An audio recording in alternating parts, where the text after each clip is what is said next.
Hello नमस्कार दोस्तों, मैं सुधीर कुमार अपने यूट्यूब चैनल पर आप सभी का हार्दिक स्वागत करता हूं। आशा करता हूं कि आप लोग जबरदस्त और बेहतरीन होंगे और अपनी तैयारी पर लगे होंगे। आज हम बात करते हैं जीवन परिचय क्लास 10 में कि जीवन परिचय हम किस प्रकार लिखें, किस हेडिंगों का ध्यान दें, क्या-क्या लिखें कि एग्जामिनर हमें उसमें 5 नंबर में 5 नंबर दे। अगर आपके क्लास की बात करूं, हाई स्कूल की बात करूं तो पद्मलाल पुन्नालाल बख्शी जी का जीवन परिचय बहुत इंपॉर्टेंट है। ये हर वर्ष आने वालों में से एक है। अगर आपके एग्जाम में पद्मलाल पुन्नालाल बख्शी जी का जीवन परिचय आता है तो हम उनको किस प्रकार लिखें, उनके रचनाएं किस प्रकार लिखें, निबंध में उनका योगदान क्या रहा है, उनके बारे में जानेंगे। हिंदी साहित्य में उनका स्थान जानेंगे। सबसे पहले हम कॉपी में पेज में उनका जीवन परिचय डालेंगे, जीवन परिचय हेडिंग डालेंगे। फिर जिस कवि जिस लेखक का जीवन परिचय आया होगा उनका नाम डालेंगे। किनका आया हमारे पेपर में? पद्मलाल पुन्नालाल बख्शी जी का आया है। फिर इतनी हेडिंग डालने के बाद अब उनके बारे में हम लिखना चालू करेंगे। लिखने से पहले हम एक जानकारी और ले लेते हैं। जो मैंने ये ब्लैक कलर से लिखा है ये मोस्ट इम्पोर्टेंट कीवर्ड्स होते हैं। इनको हमें ब्लैक पेन से ही लिखना है, बाकी हमें सब नीले पेन से लिखना है, इनको हमें ब्लैक पेन से लिखना है। इससे क्या होता है कि एग्जामिनर अटैक होता है और जितनी अच्छी कॉपी जितने अच्छा सुंदर लिखा होगा उतना ही अच्छा एग्जामिनर आपको नंबर देता है। तो देखते हैं किस प्रकार लिखेंगे। पद्मलाल पुन्नालाल बख्शी का जन्म सन 1894 में जबलपुर के खैरा नामक स्थान में हुआ था। कहाँ हुआ था? खैरागढ़ नामक स्थान में हुआ था। कब हुआ था? 1894 ईस्वी में हुआ था। इनके पिता का नाम पुन्नालाल बख्शी तथा माता का नाम मनोरमा देवी था। क्या था?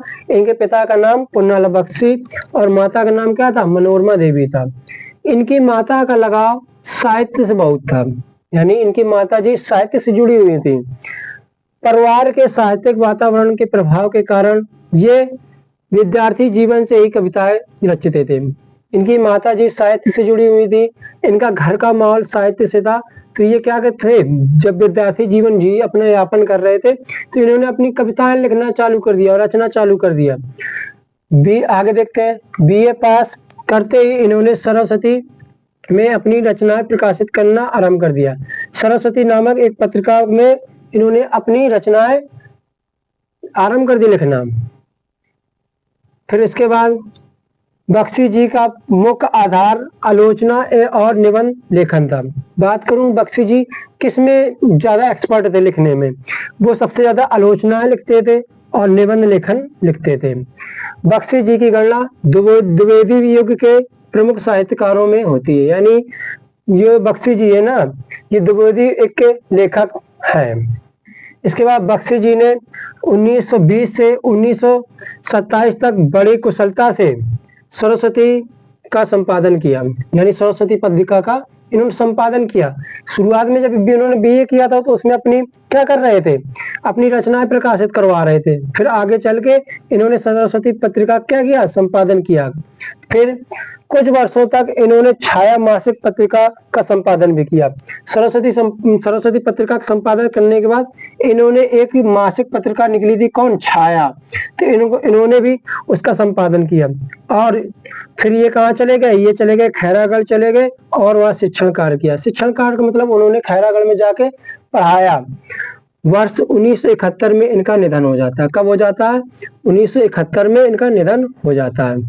मैं बात करूं जो मोस्ट इम्पोर्टेंट है, मैंने ब्लैक पेन से लिख दिए। आपको भी पेपर में इनको ब्लैक पेन से लिखना है, तो इससे एग्जामिनर अट्रैक्ट होगा और नंबर अच्छे देके जाएगा। इतना लिखने के बाद फिर उनकी हम क्या लिखेंगे? रचनाएं। रचनाएं में अगर हमें विधाएं पता हो तो बहुत अच्छा है, नहीं हमें रचनाएं भी लिख देंगे कोई दिक्कत नहीं, लेकिन हमें अगर इनकी विधाएं जैसे निबंध की बात करूं, इनके पंचपात है, पद्म वन है, मकरंद बिंदु है, कुछ बिखरे पन्ने हैं।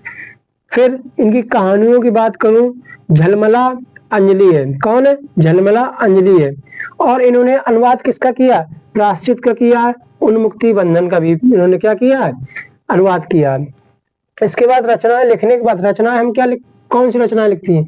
जो लेखक की और कवि की प्रमुख रचनाएं होती हैं उनको हम क्या करते हैं? उनको लिखते हैं जीवन परिचय में। इसके बाद ये मोस्ट इम्पोर्टेंट है, जीवन परिचय लिखने के बाद, रचनाएं लिखने के बाद हिंदी साहित्य में स्थान उनका ये पेपर में लिखना आपको अति आवश्यक है। इसके बिना एग्जामिनर आपको पूरे में पूरे नंबर नहीं देगा, तो इनको लिखना अति आवश्यक है। क्या है? हिंदी साहित्य में स्थान। तो हिंदी साहित्य में स्थान में क्या लिखते हैं? उस कवि, उस लेखक के बारे में लिखते हैं। उन्होंने साहित्य हिंदी में क्या किया, उन्होंने किस में रचनाएं की, उनका स्थान क्या रहा, सब कुछ लिखते हैं इसमें। तो देखते हैं बख्शी जी का क्या रहा। बख्शी जी की भाषा शुद्ध साहित्य खड़ी बोली थी। उनकी क्या थी? शुद्ध खड़ी बोली भाषा थी। इसके बाद महावीर प्रसाद द्विवेदी के संपर्क में आने से इनकी साहित्यिक प्रतिभा और निखार हुआ।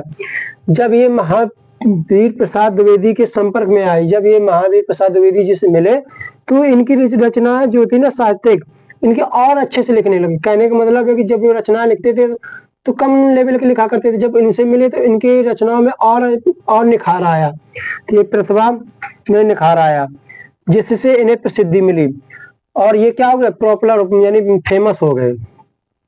फिर इनकी कहानियों में भावना प्रधान थी। जब ये कहानियां लिखा करते हैं ना, जो इन्होंने जो कहानियां लिखी है जैसे झलमला, अंजलि, इनमें प्रधान भाव क्या है? भावना है। क्या है? भावना।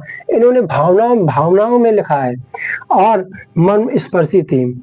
इसके बाद इन्होंने हिंदी में तो कार्य किया है, इन्होंने क्या कहते हैं बांग्ला अंग्रेजी भाषाओं में भी कार्य किया है। क्या किया? इन्होंने अंग्रेजी एवं बांग्ला के कई नाटकों में कहानियों का अनुवाद कर हिंदी साहित्य का समृद्ध बनाने में अपना योगदान दिया। इस प्रकार पद्मलाल पुन्नालाल बख्शी जी का जीवन पर लिखेंगे। आप जितना अच्छा लिखेंगे उतना अच्छे एग्जामिनर नंबर दे के जाएगा। हमें अच्छा से लिखना है और ऐसी कॉपी लिखनी है कि जिससे एग्जामिनर अटैक्ट हो। अटैक्ट होने का मतलब उसे लगे कि बच्चे ने कुछ हाँ लिखा है, वो आपको 5 में 5 नंबर दे के जाएगा। इसी तरीके की वीडियो के लिए हमारे चैनल SR को सब्सक्राइब कीजिए, लाइक कीजिए, शेयर कीजिए। नमस्कार, धन्यवाद।